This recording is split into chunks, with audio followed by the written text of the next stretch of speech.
Hi praise the lord. నా పేరు Anand. Welcome to the scripture together YouTube channel. ఈరోజు మనము ఎఫెసీయులకు రాసిన పత్రిక 2వ అధ్యాయాన్ని కలిసి చదువుకుందాము. మీ దగ్గర బైబిల్స్ ఉన్నట్లయితే దయచేసి వాటిని తెరవండి. ఒకవేళ లేనట్లయితే స్క్రీన్ మీద వాక్యం వస్తుంది, దాన్ని చూసి అయినా చదవవలసిందిగా కోరుచున్నాను. మీ అపరాధముల చేతను పాపముల చేతను మీరు చచ్చిన వారై ఉండగా ఆయన మిమ్మును క్రీస్తుతో కూడా బ్రతికించెను.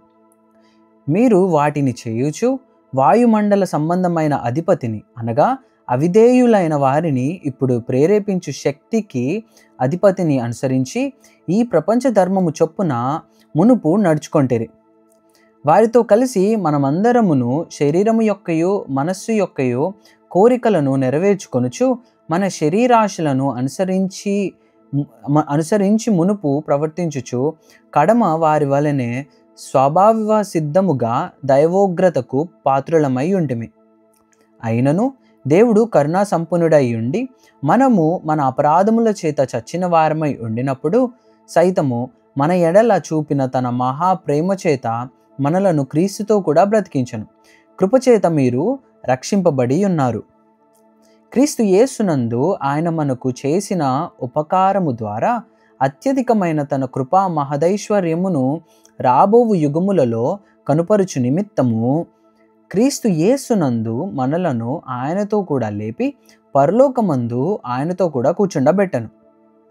మీరు విశ్వాసము ద్వారా కృపచేతనే రక్షింపబడి ఉన్నారు. ఇది మీ వలన కలిగినది కాదు, దేవుని వరమే.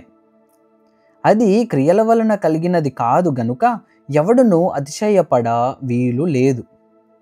మరియు వాటి యందు మనము నడుచుకొన వలనని దేవుడు ముందుగా సిద్ధపరిచిన సత్క్రియలు చేయుటకై మనము క్రీస్తు యేసునందు సృష్టింపబడిన వారమై ఆయన చేసిన పని అయి ఉన్నాము. కాబట్టి మునుపు శరీర విషయములో అన్యజనులయ్యుండి శరీరమందు చేతితో చేయబడిన సున్నతి గలవారు అనబడిన వారి చేత సున్నతి లేనివారనబడిన మీరు ఆ కాలమందు ఇశ్రాయేలుతో సహపౌరులు కాక పరదేశులను వాగ్దాన నిబంధనలు లేని పరజనులను నిరీక్షణ లేనివారును లోకమందు దేవుడు లేనివారునై ఉండి క్రీస్తుకు దూరస్తులై యుంటిరని మీరు జ్ఞాపకము